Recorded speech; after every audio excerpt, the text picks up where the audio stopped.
What's up, Michigan fans, and welcome to an extra special episode of the Believe in Michigan podcast. I am Brandon Brown, joined as always by Grant Perry. And obviously, you see in the middle of the screen, we are graced by this is a football guy. This is a football guy through and through. I know that's how just about everybody would describe him. Current Michigan captain. And we're going to get into this. I don't even know really exactly what to call you, Max, but we have Max Bredeson here. Grant pulled some strings, got the big fella on for us. I'm super excited to talk about some Michigan football. We'll talk a little bit of Oklahoma.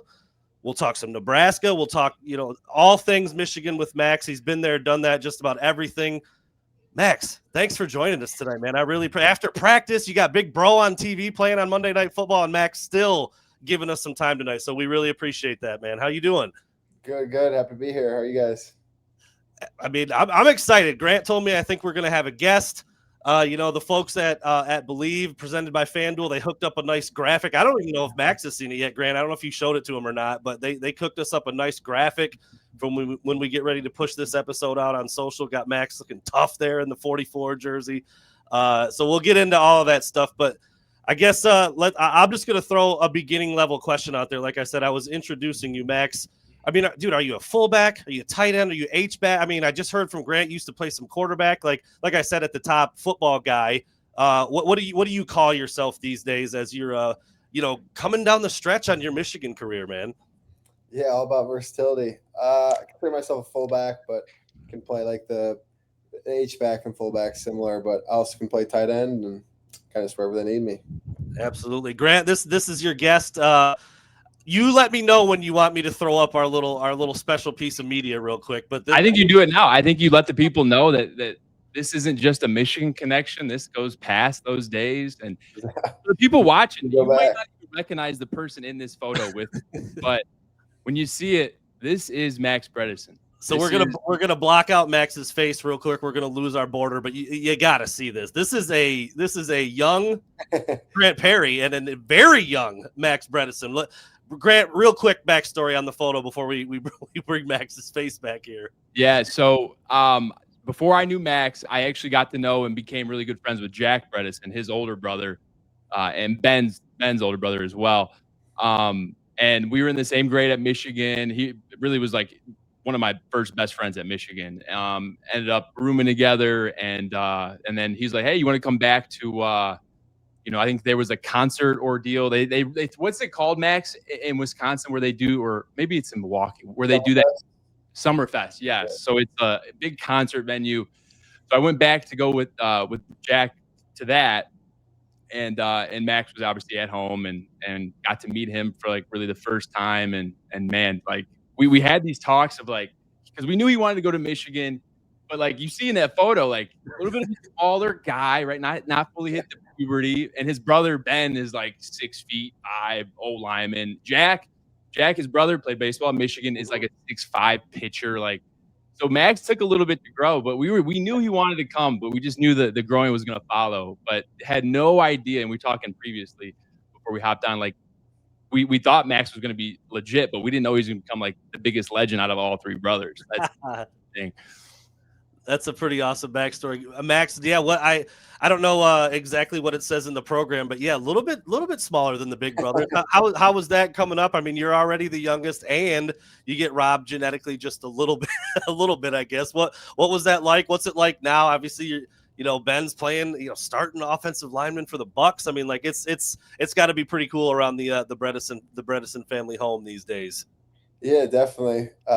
Luckily, I have two great older brothers, but like GP said, it took me a second to grow there. But yeah, definitely being the smallest one out of the three was definitely kind of getting pushed around, and I think that kind of helped build me into the fullback role in the long run. I was gonna say that's exactly what shaped you to be how you are as a player. I'm sure your brothers would say that, your parents, probably the coaches. Actually, I want to start right there, Grant. I didn't even get a chance to talk to you about this yet, but I had a chance to go to the press conference today, and first real interaction that I've ever had with Biff Poggi. Max, let's just talk about him. He referred to himself as like the old Italian grandpa for everybody. Like he called himself that.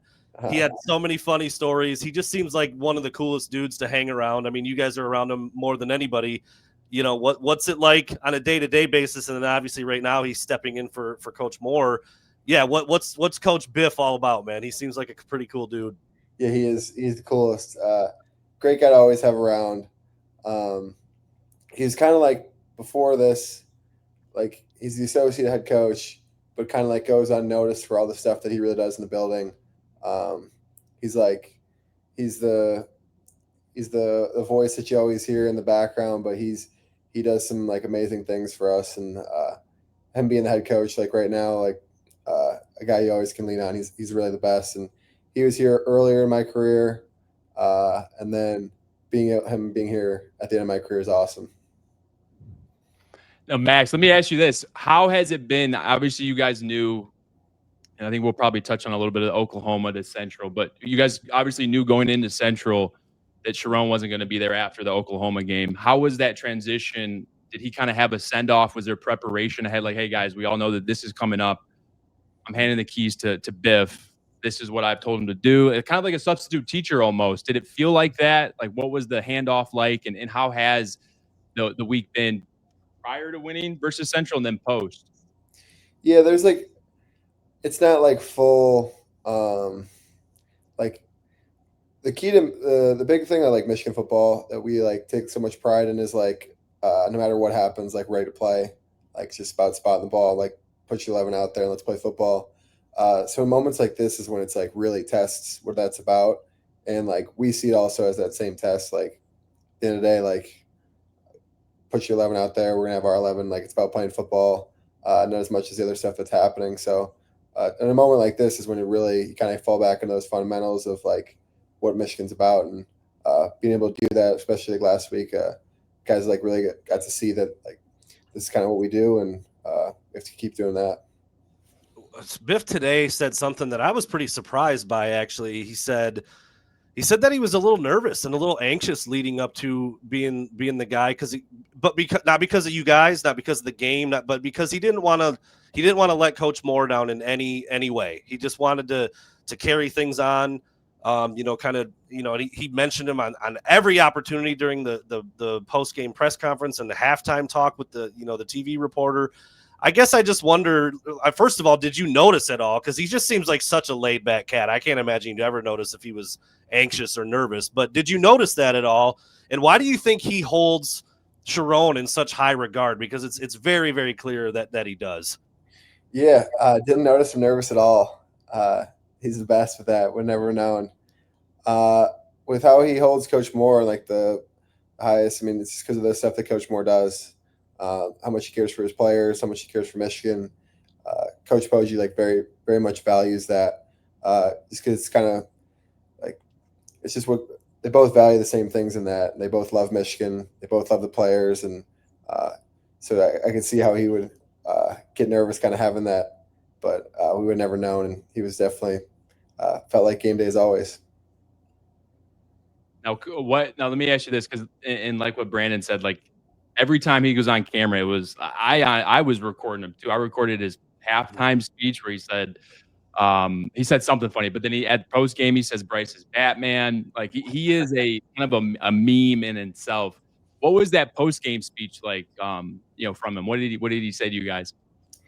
The classic, just like we did what our goals were and all that. Just like, it's funny because it's the same. Coach Harbaugh's is the same, or Coach Moore's is the same as Coach Harbaugh's, and Coach Poggi's is the same as Coach Moore's. It's just like the same Michigan method, same post game. Like, it's just classic. Same one for past 5 years. I've heard. Play hard, play fast, and don't worry, baby. Yeah, exactly. Grant, it's so funny that you said that he's like a walking meme, and then now Max brings up Coach Harbaugh, and at the presser today, he talked about when he met Coach Harbaugh in his hotel room. I think he said it was 2016, maybe some bowl game against Florida. I think that's what it was. I may have that part mixed up, but he met Coach Harbaugh in his hotel room, and they were literally working on like offensive line blocking techniques on a dresser in the hotel room. And I'm just like, dude, like, could these two guys be cut more from the same cloth, like Poggi and Harbaugh? And like, I don't think they knew each other that well up until that point. I know Henry played at Michigan, so they got to know each other through that. But it just looked like a match made in heaven, and Biff kind of said that. And now, again, like you mentioned, or like Max just said, it's just Harbaugh to Jerome to Biff, and it just keeps on moving. Now that he said he was nervous, he said he was anxious, I'm sure he feels much more comfortable now. Big win over Central, but now getting ready for another tough one.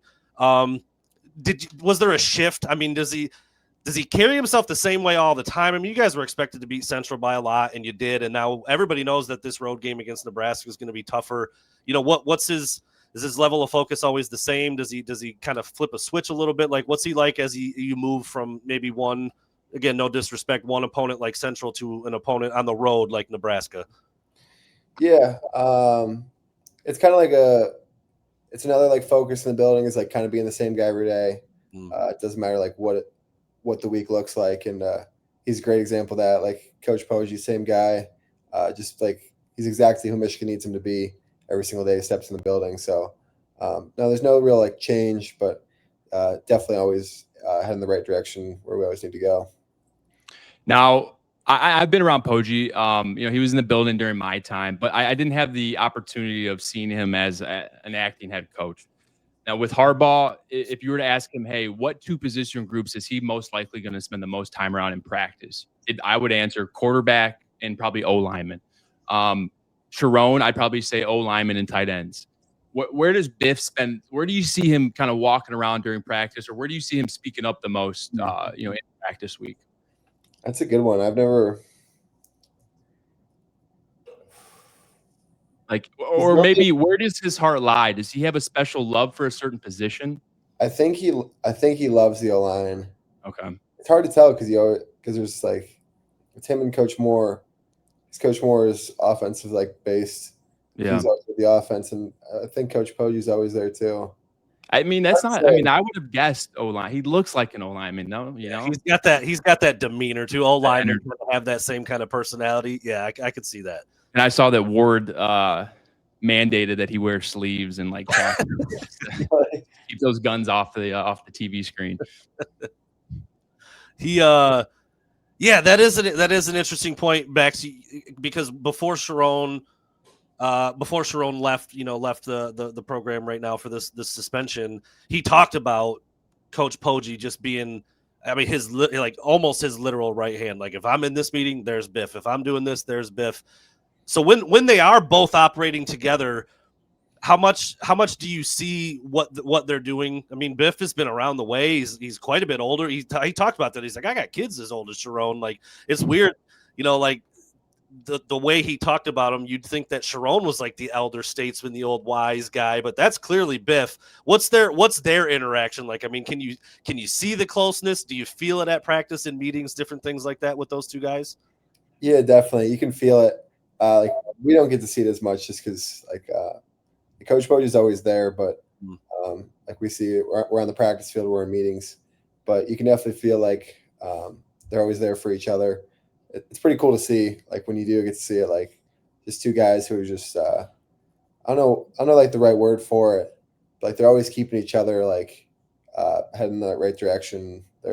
It's pretty cool seeing the relationship of those two, and just like how much they both just want to see Michigan football win, how much they want to see like the place go in the right direction. So it's definitely like a cool dynamic being able to have those two in the building. Now, let me ask you this. I know we always want to look forward, and right now our sights are set on Central Oklahoma. But talk to me a little bit about Nebraska, Grant. Sorry, Nebraska. My question's coming about Oklahoma. So, there we go. All right. We're looking ahead to Nebraska, but let's take a moment here and let's look at the progress that we've made from 2 weekends ago to this past weekend to where we are now. Talk about from that flight home from Oklahoma to walking in back after the game into the locker room versus Central. What was the change in which you guys attacked with? Because it looked like there was a little bit more energy. Guys were bought in a little bit. Offense was, I mean, obviously it's two different teams, two different situations. The game plan looked a little bit more open, a little bit more loose. Bryce obviously had a great day.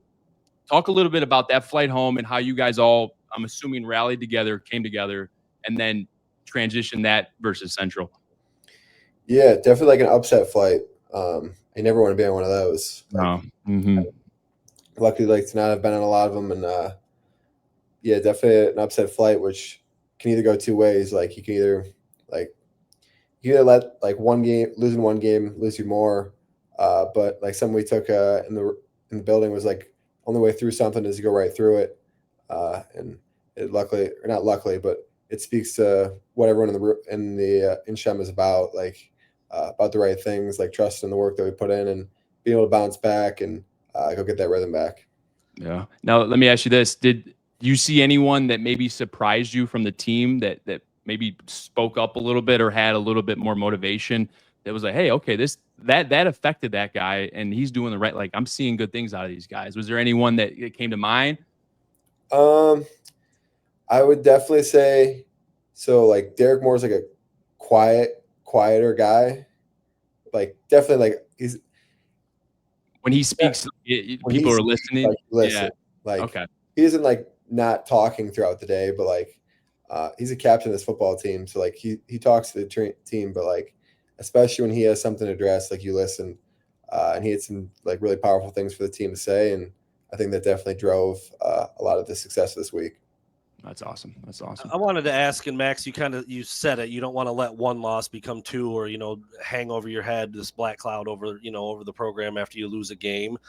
And I know dwelling on a loss a couple weeks ago doesn't fix anything, but does it feel like that Oklahoma one got away a little bit? I mean, it was a little bit sloppy both directions. Oklahoma made some mistakes. You guys kind of hung around. Freshman quarterback, first test on the road, big, crazy environment. They have a seasoned guy over there. Venables is a great defensive coach. And at the end of the day, you lose by just 11. I mean, is there a part where you're like, damn, man, if we had another shot, I think we could get that one? Or do you just completely flush it and it's on to CMU and on to Nebraska? Like, how does that work, man? Because I know, any competitor who's ever played, losing sucks. It just does. I mean, so, how do you kind of compartmentalize that? Yeah, it's like a mix of both things because like as like a competitor, like you always want that one back. Yeah. Like you always want to do it again. But like you can't like rest of the season like they're not on the schedule again. So you can't like think that way all the time. But yeah, you always want that. You always want that game back. So there's definitely things like it's in the back of your mind that, like that can happen. But you got to remember like we don't play them again, so you got to move on to the next game. That's understandable. And what was Coach Moore's message after the game? And it's probably pretty like, hey, let's look forward, let's make the corrections. But was there anything that stood out, especially with him knowing that he wasn't going to be on the sideline next weekend? Did anything stand out about what he said to you guys after the game? Yeah, it was definitely like a look forward type mindset. Like kind of like what we said, like don't let a game beat you twice. He had some great things to say, and like the team was really super responsive of it.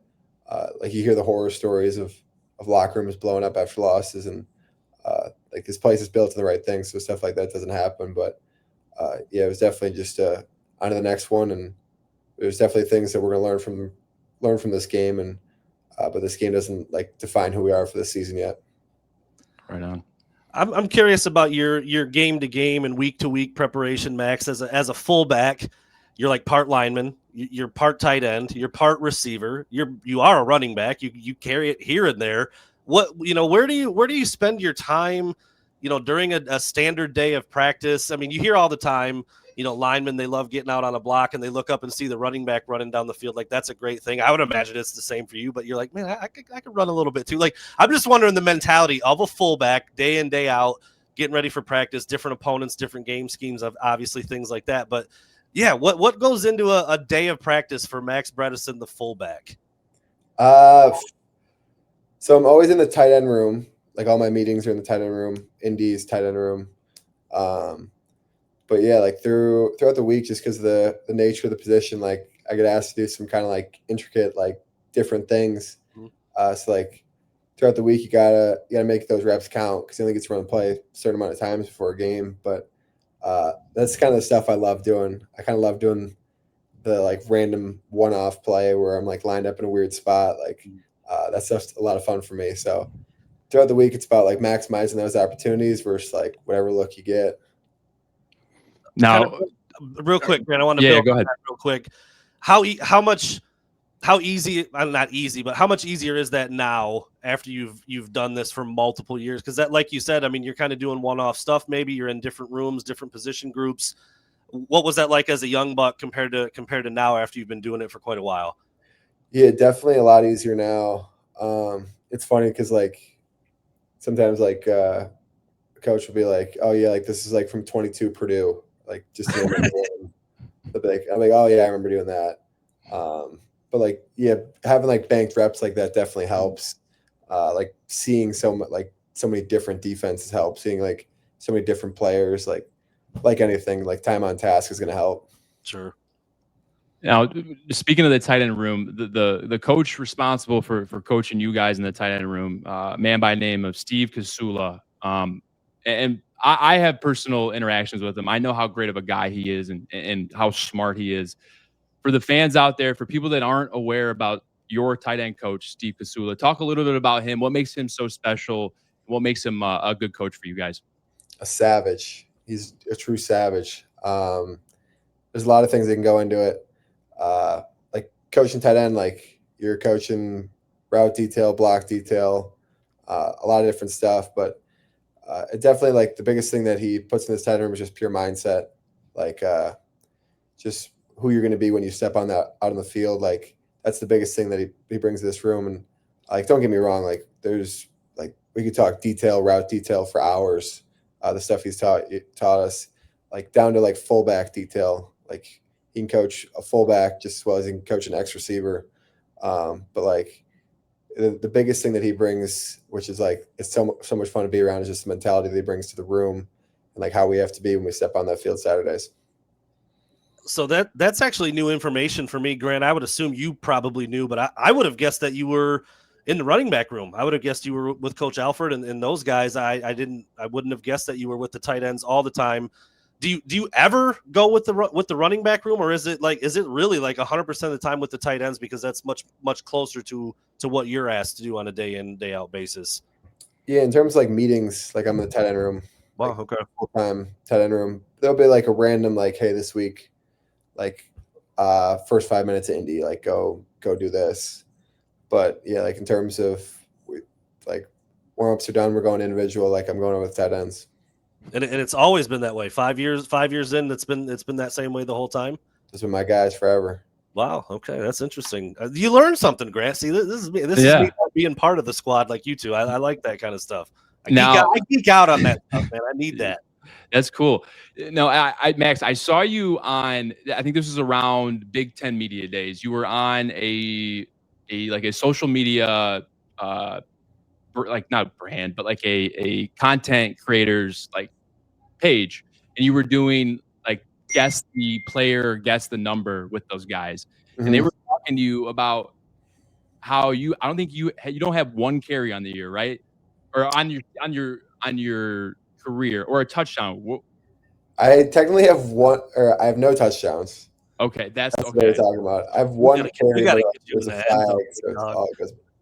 But so that's the thing, though. But Max went on in that video to say he would rather not score versus score once. Is that correct? That clip's kind of blown up. I mean, yeah, it'd be great to score too. Like, all right. So talk us through that a little bit, like that social media interaction here, and give us that. Yeah. So in the video, they're like, I forget, but they asked like they were kind of like, wait, so like you haven't scored?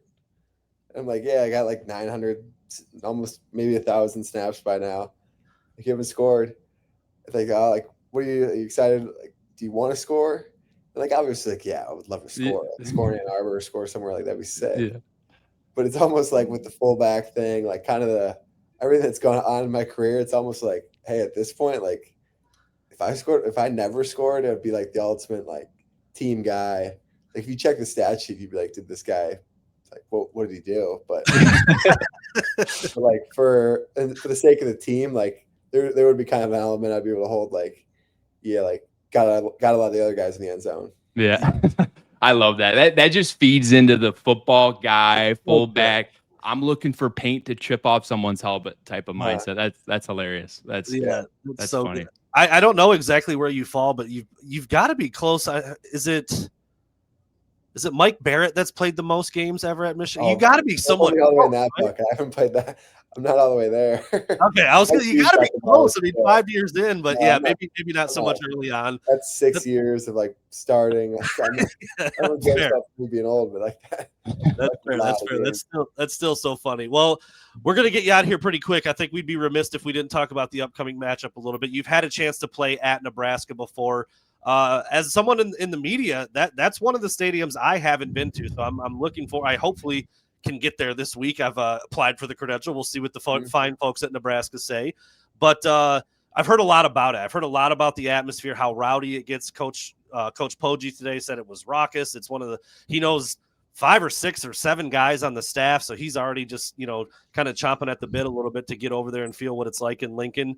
Max, you've played there before. What is it like to go into that stadium and try to take on the Huskers? And they're a pretty good football team right now as well. Yeah, if I were you, I'd hope you get that pass. Yeah, I know. I'm open, man. We'll see. Put in a word for me, Max. Tell Dave. Tell coaches that I need to be there. I don't know. It's a pretty cool. It's like a really cool like environment there. They do a great job. Like the stadium's always full. Like the bus ride in, you can feel the energy from the place. That's kind of like GP can speak on this. Like you can kind of feel the energy of what a place is going to be like on that drive in.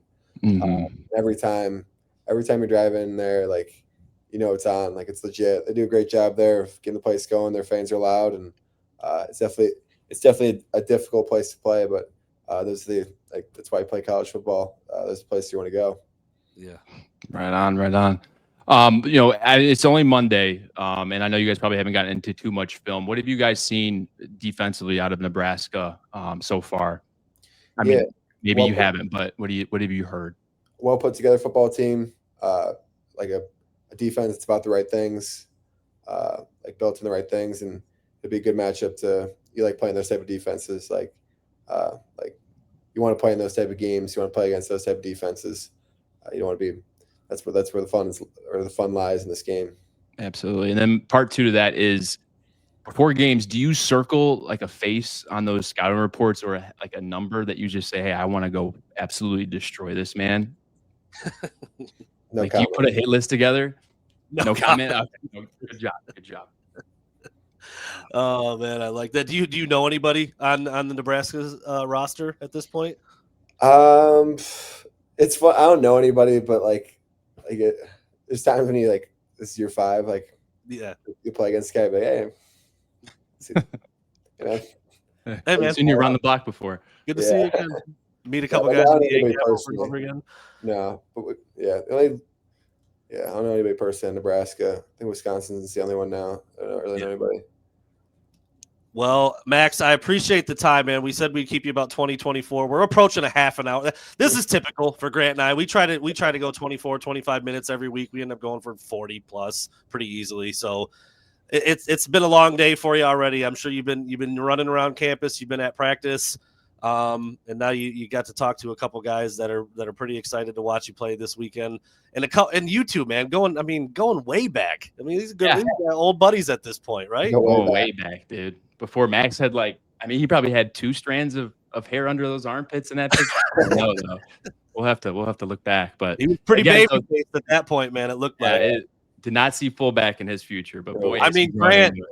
I'm not trying to put your business in the streets, Grant. You're not the tallest wide receiver to ever play the position, and Max is coming up, mid chest maybe at that point. Yeah. What year was that? What did you say? I forget. Did you say at the beginning? For those who might not have been paying attention at the beginning of this, we'll throw it up one more time. Grant and Max way back. Okay, he's got you. He's up to your chin. He's up. He's got the chin. All right. That's probably 2016, 2015. Like that's got to be my freshman or sophomore year. Like an 8th grader. Yeah. That's awesome, man. Well, again, Max, we really appreciate it. He's 44 in the roster, but he's number 1 in your hearts. That's Max Bredeson. He's a captain. He's going to be doing it big in Lincoln this weekend. He's going to be out there cracking skulls. Maybe finding the end zone. I will never believe that you'd rather not score than. I'm never going to believe that. Wait and see. Max, thanks so much, buddy. We'll take care, and we'll talk soon. Thanks, Max. Go Blue. Man, that's freaking cool. Grant, get as many of these dudes on this show as you can. We're just the first domino falls, and then man. I love it open. I love that stuff. I mean, having been covering the team for the better part of 10 years now, I have a lot of really cool memories of talking to guys that are doing so many cool things now. And yeah, it's funny because I've even done stuff in a couple other markets, and like, dude, I can't stand Notre Dame, but I talked to like 4 or 5 dudes on that team doing some other jobs before, and I'm like, I like that guy. Like, I can't not pull for that guy now. When you get to talk to him for 20, 30 minutes like this, as opposed to 4 minutes in a scrum with 50 reporters around, it's a different kind of thing, dude. It's just really 100%. cool. I have that same exact feeling that you just described. I used to get that when we would play football. Like, literally, we'd go against, say, Wisconsin, play like a cornerback, and all week I'd mustered up this hate and this like motivation against this guy, and then I'd see him, I don't know, like somewhere in person off the street, and like we'd be so like candid and cool, and like it'd be like, damn, like I like taught myself how to like hate. Like, I don't hate you at all. You're actually just like one of me, and you're chill, you're cool, and you're just doing what I'm doing, but for a different team. So I understand what your point there. And for you guys like that, especially, there's a camaraderie. It's a brotherhood. Yes, not the same team, but you're college athletes, football players. You guys know what you each go through at different places at the same time, maybe. So it's just always really cool. I mean, like, I think that might be my first time talking to Max. Maybe he was at a media availability once upon a time, and I threw a question out. I don't remember. But they stick out. Those kind of interactions stick out. I mean, I can still remember talking to Jake Butt. I know he's someone that you hold in high regard, and some of the guys that are in the NFL now that I watch on Sundays. I'm like, I remember talking to that kid. I mean, JJ McCarthy is a prime example. I know he didn't have a great game last night. He got dinged up. I mean, dude, I talked to him when he was in like 10th grade, and he looked like he couldn't have been more than 14, 15 years old. I mean, just baby face as you can get, and now he's a dad. It's like, it's just wild, man. And my co-host, same thing. We talked about this from our very first episode. I remember standing out on the field at Brother Rice talking to you when you're 17, 18 years old. Maybe didn't even have a Michigan offer at that point, but we're being recruited, and Alex Malzone was part of the picture. So it's all just it's just really cool, man. I feel very blessed to be able to do those kinds of things, and Max was great. I mean, that is a football freaking guy, man, right there. It is. The youngest brother, I mean, just getting pounded on by his 2 big bros, I'm sure, his whole life. And that's why he's a fullback, man. He is tailor-made to play that position.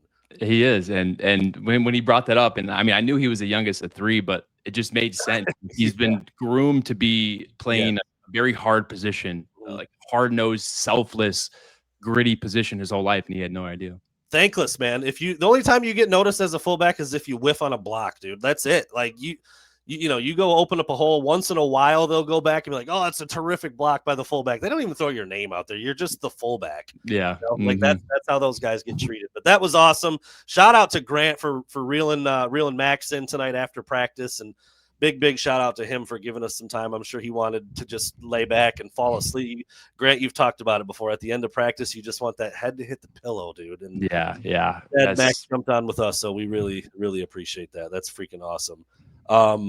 Real quick, Grant, let's talk about this game coming up this weekend. I don't know if we'll jump on again later this week or not. We'll see what our schedules both look like. It's pretty early in the week, as you said, recording this on a Monday evening. But Michigan is actually favored by 2.5 per FanDuel in this one. Oh, Grant. Is it 2? It opened up literally it opened up as the game ended at 1.5. It is currently sitting at -2.5 in the favor of Michigan, which is, I would have to think a product of how Bryce Underwood looked. I know it was Central. I tweeted that out. I know it's CMU, but we didn't see quarterback power through the first 2 weeks. We never saw quarterback counter design runs. We never saw Bryce internal clock 1, 2 gone. Like, he did all of those things in this game against Central that we just flat out did not see against a really, really good team on the road in Oklahoma, and a team that Michigan was supposed to beat handily at home in New Mexico. I don't care that it was CMU, dude. It looked different. It felt different. And I think everybody watching thought the same thing. Yeah. And I mean, exactly to your point, I was having a conversation with somebody on Twitter, and I had a tweet about the game. It was during the game, and the guy was like, hey, but this is, I mean, we're playing Central. And I went back to him like, hey, well, if you look at what I'm saying, I'm talking about the design and the look of the offense. And what you're talking about is the execution. Execution versus a team like Central, it's expected. And when you don't get execution versus a team like Central, that's when you really need to run for the hills. But in that example, it's the little things you want to see. How is Bryce's pre-snap game? Is he getting everyone lined up? How many pre-snap penalties are we having? Is everyone getting set? Are we moving the football on first and second down? Do we look different play calling wise versus we did last week? And all yeses to that. So really, really happy that I don't know if the coaches listened or some little noise sneaked in there or what, but they looked like a totally different offense from week 1 and week 2. I mean, they were flying around out there. Yeah, I mean, Bryce, goes over the 100-yard mark rushing. I mean, nobody had that on their bingo card. Not even, we talked about it. I had my little rant. I went through all the quarterbacks that ran more than Bryce in week 2 and said, you got to let him run, man, a little bit. I didn't expect it to look like that. I didn't expect him to go for a $114 and a couple touchdowns. I wanted to see some design run. I wanted to see him keep it on a scramble, and he definitely did that, and it was very, very successful. Last little thing here, Grant, and then we'll get out of here. I don't know if I have a beef with this because I actually like Emmett Johnson, Nebraska's running back, quite a bit. Yep. Biff Poggi was very high on him today. He spoke very, very highly of Nebraska's back. But he is actually, and I don't really know how you get to this number. It'd be interesting to see and find out where people are putting their money.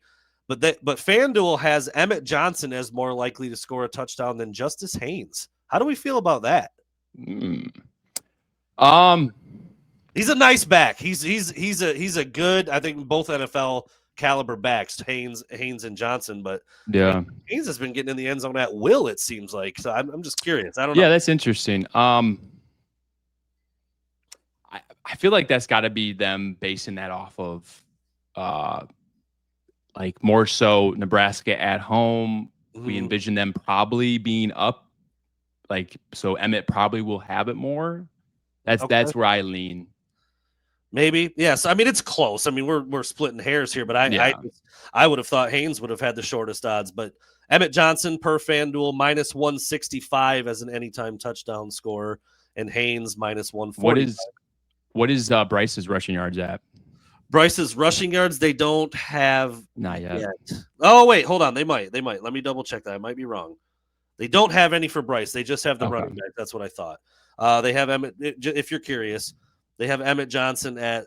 Okay, so they do see Haynes getting more yards. They have Emmett Johnson's over/under set at 69.5, and they have Justice Haynes set at 84.5. That's a pretty big number on the road. Yeah, decent, good Nebraska team that prides itself on defense. Nothing for the quarterbacks yet. I know Raiola's not a big runner, and to this point, neither has Underwood been. But last week, again, against Central, slight grain of salt there. I get it.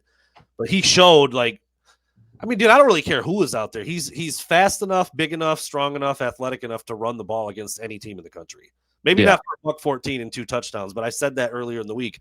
Let him get 35 and a score and 3 first down runs. I mean, you just need him to be a weapon. You need the defense to be worried about it. And through 2 weeks, I don't think they were. And then I don't know if Central was either. And he, I don't know if it would have mattered. He looked like the best player on the field all day long. And that's what Michigan fans want to see. That's why he was the number 1 recruit in the country. That's why everybody's been talking about him for a couple weeks. So just found that interesting, found some of those numbers interesting.